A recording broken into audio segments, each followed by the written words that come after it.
بنویس از این دل خسته، بنویس مهراب شکسته. امشب خدا از خیانت تو دلش به عالم سوخت. بنویس خدا جای حق نشسته. نگیر سراغمو که حالم خرابه. امشب دل این جمع به حالم کبابه. امشب گوشه نشین گوشه این خونه منه. امشب تیغو بده دستم به خدا ثوابه. چجور خیانت کردی راست بگو حلال واری. اصلا یه ذره از حس قدیم و الان داری. هنوزم مثل قدیما پشتم در میای خدایی. مثل قدیم عادت به حرام و حلال داری. تقصیر من بود رو کم کردی روزو باز کردم. تو خیالم چه حسابی روزو باز کردم. شرمنده اگه تو تنهاییام گاهی نمودی و قرصای اعصاب مصرف کردم. دیگه حالم از امشب گفتنام به هم میخوره. فقط عشق از تو تیغی که این رگا رو میبره. امشب انقدر میزنم پاره این زنم. جون مادرم ببینم زیر گوشت میزنم. من اضافی بودم دکتر دل مادرم و دوختم. مادر انقدر صدا زدم جیگر خیلی ها سوختم. میگن صدای خستم مرهم درد یه ملت. همین که خاطر ساختی واسه من یه دنیا منته. امشب وقتشه وقت لغو قرار داده. خیانتت حلقه رو تو جیب من قرار داده.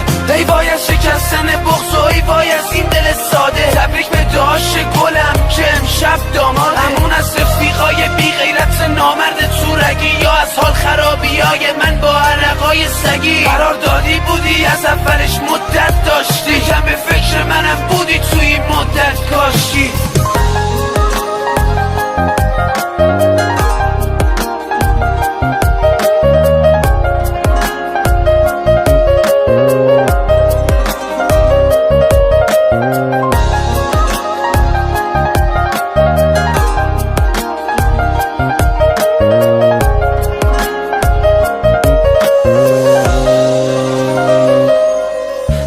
چقدر چشمام این کوچه ها رو سیر کنه. شب داغونم خدا بخیر کنه. عشقا تاگونه هات از لباتی مسیر رو طی کنه. ببینم مردش کیه تا صبح زیر هش پلی کنه. شب گریه کن با خون گریه. شب عشقم و با دستای خودم دادم هدیه. شب غمگین ترین آدم ای شادی منه. امشب تو رو بردم من بردم پی به خدایی که به حروم تو نفس داد. تبریک بانوی هوس باز. دوراتو با اون زدی دور آخرتم. من و نازش هستت بازم میگم هوس باز. صدای دین که زنگ در ورودی. چشامو چرخوندم فکر کردم تو بودی.